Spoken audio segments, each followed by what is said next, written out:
மக்களே, நம்ம இன்னைக்கு மல்லி துவையல் எப்படி செய்யறதுன்னு பார்ப்போம். அதுக்கு கொஞ்சமா கடலை பருப்பு எடுத்து வறுத்துட்டு இருக்கேன். ஸ்லோ ஃப்ளேம்ல வச்சு வறுக்கணும். இங்க தீ கபகபான்னு எரியுது. ஊசிக்காம வறுக்கணும். நல்லா வறுத்தாச்சு. இதை இப்ப நம்ம வேற பாத்திரத்துக்கு மாத்திரலாம். எடுத்தாச்சு. இப்போ நம்ம கொஞ்சமா எண்ணெய் ஊத்தி முழு மல்லியும் மிளகாத்தூளும் போட்டு வறுக்க போறோம்.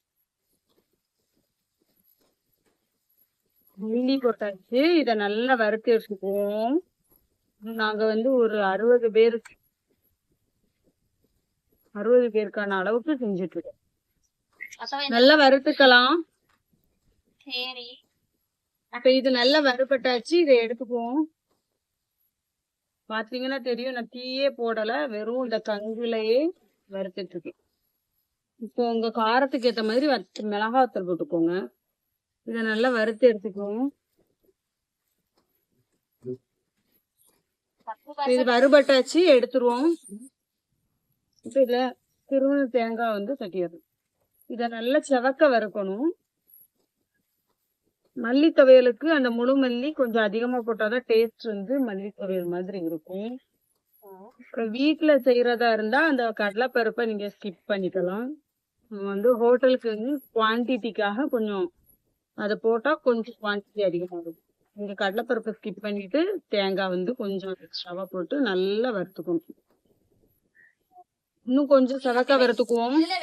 இதுல கொஞ்சம் கருவேப்பிலை போட்டுக்கலாம். இப்ப கொஞ்சம் பூண்டு போட்டுக்கலாம். கொஞ்சம் உப்பு போட்டுக்குவோம். இப்போ தேவையான அளவுக்கு புளி போட்டுக்குவோம். இத நான் இப்ப கிரைண்டர்ல போட்டு அரைக்க போறேன். அப்பதான் அந்த அம்மியில அரைச்ச ஃபீல் இருக்கும். நீங்க முடிஞ்ச வரைக்கும் அம்மியில அரைங்க. அப்படி இல்லைன்னா மிக்சியில அரைச்சி எடுத்துக்கோங்க. டேஸ்ட் ஒன்றும் பெரிய டிஃபரன்ஸ் இருக்காது, இருந்தாலும் தெரியும். ஓகே ஃப்ரெண்ட்ஸ், நான் இதை அரைச்சிட்டு உங்களுக்கு எப்படி இருக்குன்னு காமிப்போம். இப்போ இதை நம்ம அரைச்சிட்டு வந்துடுறோம்.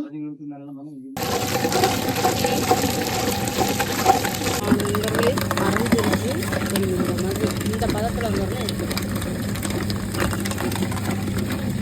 வேணுங்கிறவங்க தாளிச்சு விட்டுருங்க. துவையல்ங்கிறதுனால நாங்கள் தாளிச்சு விட்டுருக்கோம்.